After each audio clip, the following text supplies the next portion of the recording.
Hey guys, this is Nicholai back at you with another video hot take. And this time we're going to be talking about Gaza, which is a headache of a issue here, a headache of a topic that oftentimes has irrational people on both sides that are just that are not willing to listen to reason or to a understandable pragmatic solutions given the problem.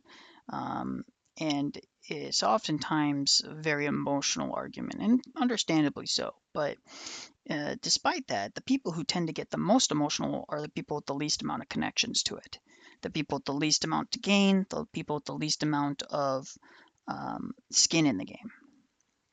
And so I think that's an important thing to remember. So what we're going to do is we're going to start off with basically listening to Candace Owens and see if she has anything of substance to say, which I doubt because I've become increasingly disillusioned with her ridiculous takes and her constant need for attention, which is very clear.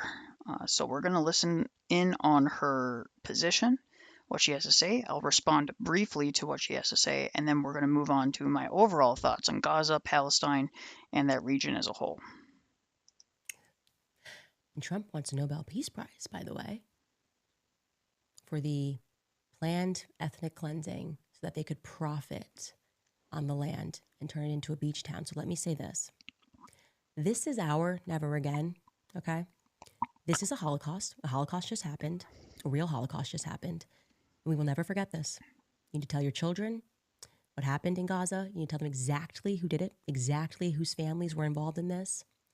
And when you hear in the future somebody tell you, like, we're going to Gaza Beach for a vacation, you need to look at them like they are the absolute vermin of our society, because they are. They are. Their children will be cursed, okay?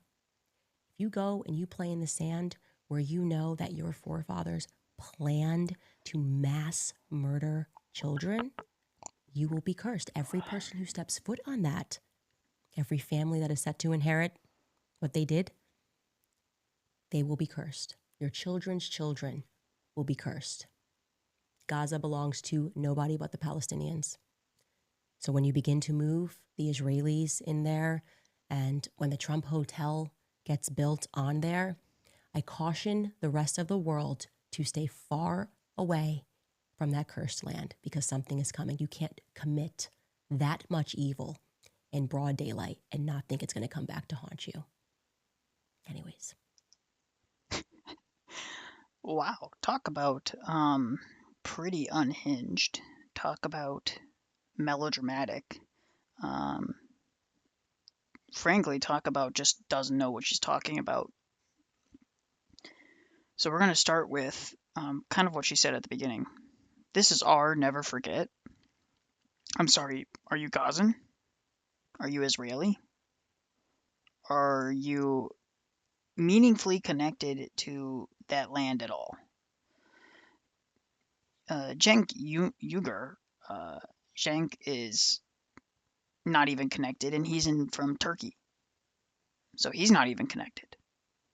Yeah, I think the only person that is like reasonably connected to that place is Justin Amash, and that's a cousin. And let's be honest, a lot of us are not that close to our cousins.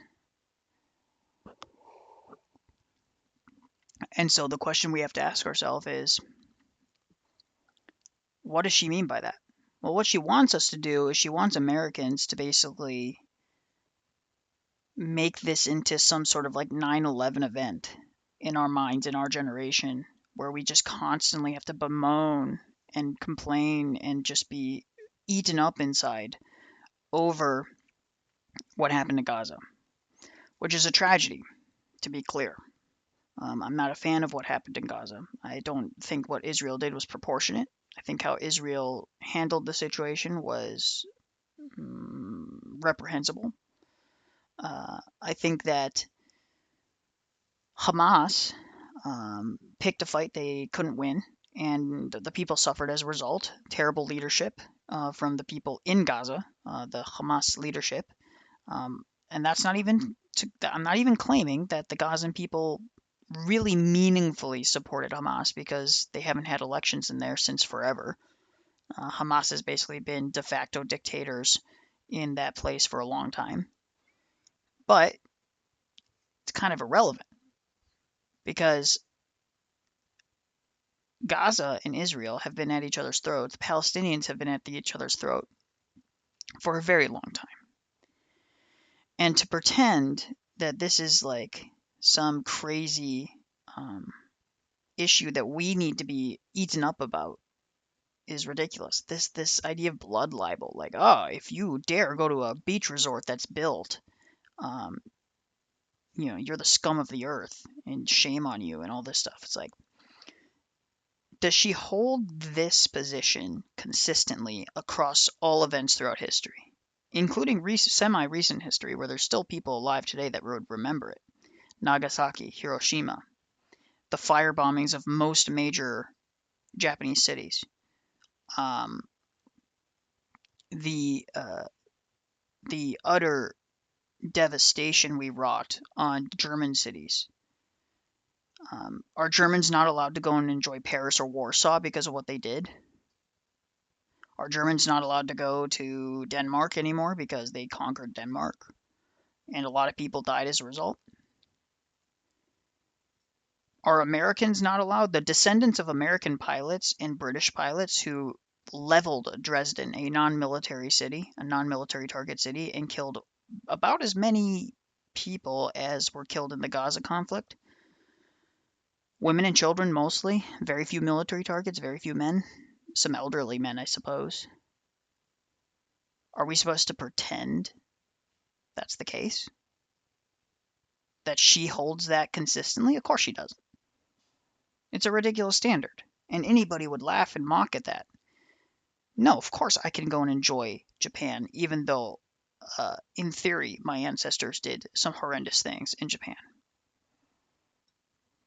No, I can go and enjoy Korea, despite the fact that my government funded a one-child policy, a pseudo one-child policy in Korea, eugenics, where they sterilized people that were poor to encourage them to only have one child, maybe two children, and then sterilize themselves, which is part of the reason why the Korean birth rate is so low.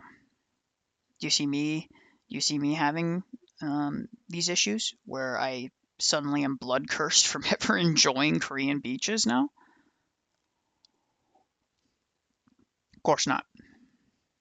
Now, to be clear, does she even understand the peace plan as has been proposed? From my understanding, I could be wrong. Please correct me in the comments below if I'm wrong. But my understanding is the peace plan is very simple. A group of people who are going to oversee the reconstruction of it and the management of the Gazan region or Gazan territory or whatever you want to call it, the Gazan Strip, along with the Palestinian Authority, are going to oversee the reconstruction of it and the management and the oversight of it. Apparently, not a single Gazan is going to be forced to leave if they don't want to. Not a single one. And this is phased. So it's going to slowly start where supplies is going to come into the main area, and then they're going to slowly work their way out as Israel retreats back and they formalize control over each of these sections. That's the plan. Hopefully it works, because then less bloodshed. But does Candace care about that? Or would she rather this war, which everyone knows that Israel could win with or without American support? Don't get me wrong, that means that I think America should never have been involved in the first place in terms of like material support. We didn't have any boots on the ground, of course, but material support, why were we ever involved? It's ridiculous. So that's kind of my thoughts on Candace Owens' diatribe there. It's a ridiculous standard. And frankly, if the Gazan people are still in Gaza and we have beach resorts and nice cities and apartments and places that people actually want to come and visit, a place that is going to be rich and wealthy, why wouldn't we go and support the local economy? Why wouldn't we want them to be risen out of the squalor that is left? Or do you want them just to live in rubble, Candace? I mean, come on. Let's be real here. Um, I don't think she's an honest interlocutor on this. And I think people are being completely ridiculous in their standards.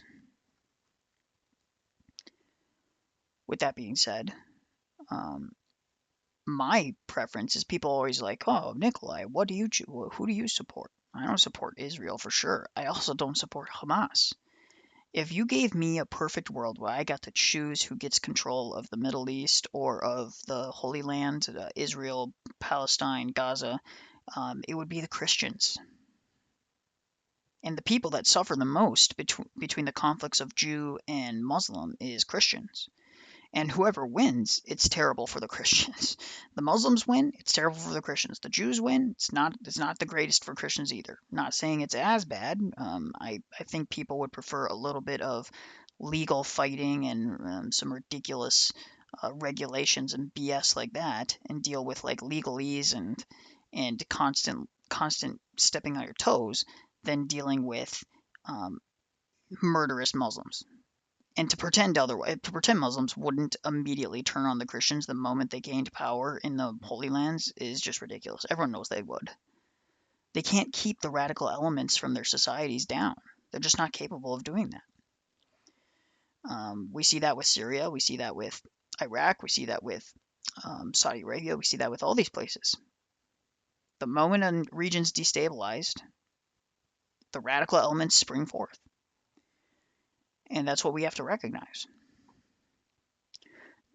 And the Christians suffer every single time. Now, that being said, um, my policy is that we should probably not be involved in the Middle East. I think that this is a good off ramp. This is our chance to basically say we're really done being super involved in the Middle East. We're kind of closing that door.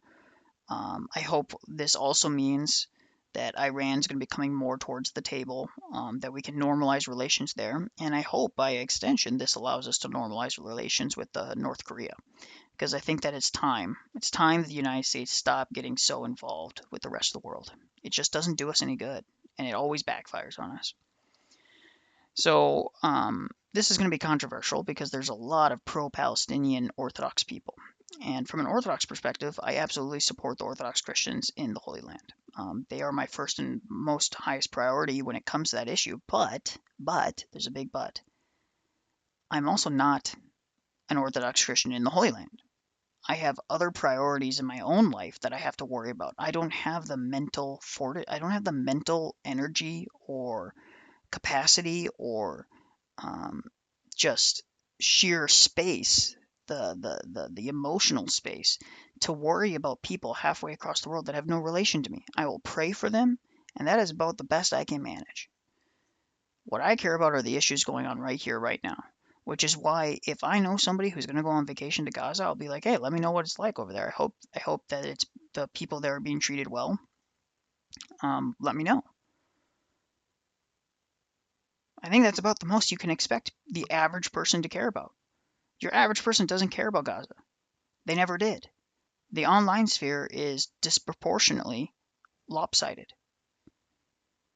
Young people only care because people are obsessed with it and they're constantly protesting on college campuses. If the pro-Palestine movement or the free Palestine people were not as active as they were on college campuses, no one would give a shit.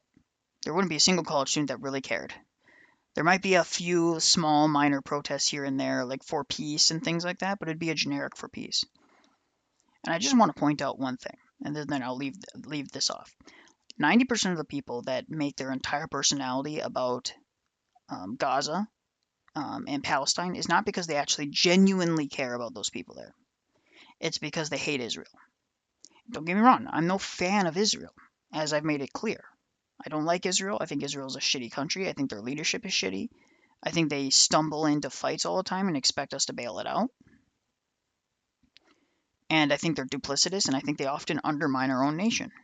So I've said all I need to say, okay? That being said, if you're so hyper-focused that you make Israel, hatred of Israel, into an idol in your life where everything revolves around that. Every single aspect of it revolves around it. Like there's never any room for nuance. And you ignore every other issue in the world for that. There's a problem.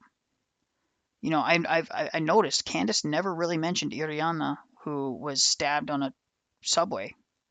She didn't make a single. Did she make a video about that? Did she even mention it? Did she tweet about it at all? Charlie did. Charlie Kirk.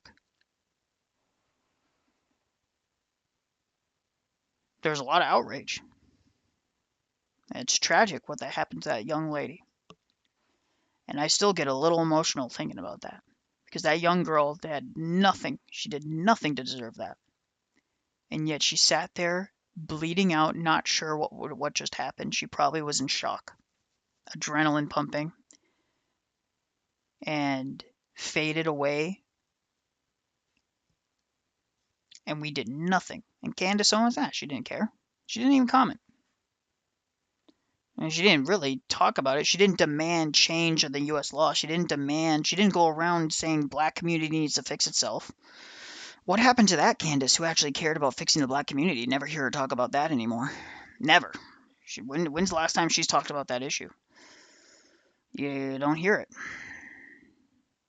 When's the last time Candace Owens ever brought up the fact that Myanmar has been in a 5-year civil war where at least just as many people have died? Civilians, children, women, military, and men have died in that conflict as Gaza. Do you see her losing sleep over that? No, it's because she's made Israel the idol in her life. If she was a China hawk, she would probably lose. She would lose tons of time calling out China for being one of the primary backers of the Myanmar regime, blah, blah, blah, blah, blah, the neocon style people, right? But even they don't even really notice. They don't. Their idol is Israel, but in the opposite direction. They love Israel, and they're obsessed with it, but to the detriment of every other issue around the world, to the detriment of the domestic issues of the United States. That's the problem, and that's the truth. So really, that is all I have to say here, guys. I hope that you enjoyed my thoughts on this. If you want me to give more nuanced positions, comment down below. Ask me questions. Let me know what you think. Like, share, and subscribe. And please, if you think what I said here was valuable, share it on Twitter. I would love for some of these accounts like Evan Kilgore to actually respond meaningfully to genuine criticism of their movement, because I think they're doing more harm to the people that are genuine critics of Israel than they are resolving issues. I think the only person that's actually reasonable about it is actually Tucker Carlson, and he's not an extremist on this issue, despite the pro-Israel people constantly trying to make him out to be. In fact, they should be happy that Tucker's the one that's sounding the alarm and not other people, because he's far more tame than most others. With that being said, I don't want to drone on anymore. Have a lovely day.